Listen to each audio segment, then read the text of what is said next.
আসসালামু আলাইকুম ভাইজান। ওয়ালাইকুম আসসালাম। কোথা থেকে আসছেন? ভাই আমি কক্সবাজার থেকে আইছি। এর আগেও হুজুরের কাছে এসে চিকিৎসা নিয়েছিলেন, তাই না? জি, এর আগে 8 মাস আগে আইছিলাম। আপনি 8 মাস আগে এসে একটা চিকিৎসা নিয়েছিলেন, পরে 6 মাস ভালো ছিলেন। জি, তারপরে 2 মাস থেকে আপনার প্রবলেম আবার শুরু হয়েছে। প্রবলেম এক্ষেত্রে হচ্ছে আমাদের যে সাথে যোগাযোগ করে আবার আবার আসছেন আমাদের কাছে। জি আমি কি জন্য এই প্রবলেমটা শুরু হইলো, জি এটা একটু আমাদেরকে জানান। আসলে আমি 6 মাস পর্যন্ত সম্পূর্ণ সুস্থ হয়ে গেছিলাম। আমার মানে শরীরে কোনো রোগ ছিল না, কোনো আমার থেকে জ্বালাপোড়া ছিল আগে। এই হুজুরের কাছে এসে চিকিৎসা নেওয়ার পরে যখন একটা ব্ল্যাক ডায়মন্ড আন্টি দিছিল আমার, এই আন্টিটা পরার পরে আমার শরীরে কোনো আর অশুভ শক্তি আর প্রবেশ করতে পারে নাই। আমি সম্পূর্ণ সুস্থ হয়ে গেছিলাম। আলহামদুলিল্লাহ।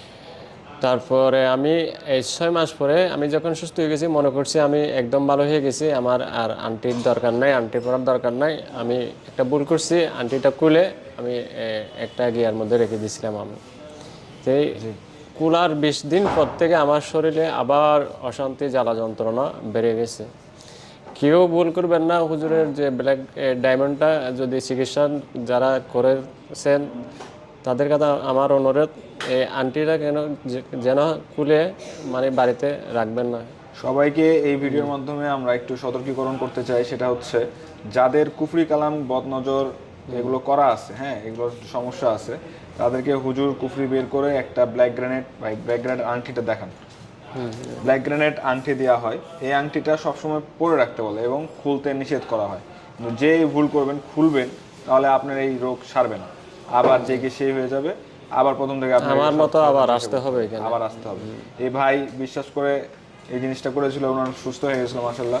এখন আমার মানে আবার হুজুর কবিরও বাইর করছে, বাইর করার পরে ইনশাআল্লাহ আমার এখন ভালো লাগতেছে। যে শুদ্ধিকরণ করে তাকে আংটি দেওয়া হয়েছে এবং তার এখনই লাইভ প্রমাণ, সে এখনই সুস্থতা বোধ করছে, জি তাই না জি ভাই? আমি এখন সুস্থতা মানে আগে গা কাঁপতো, আমার ভিতরে গা জ্বালাপোড়া করতো, এখন মানে এগুলা চলে গেছে।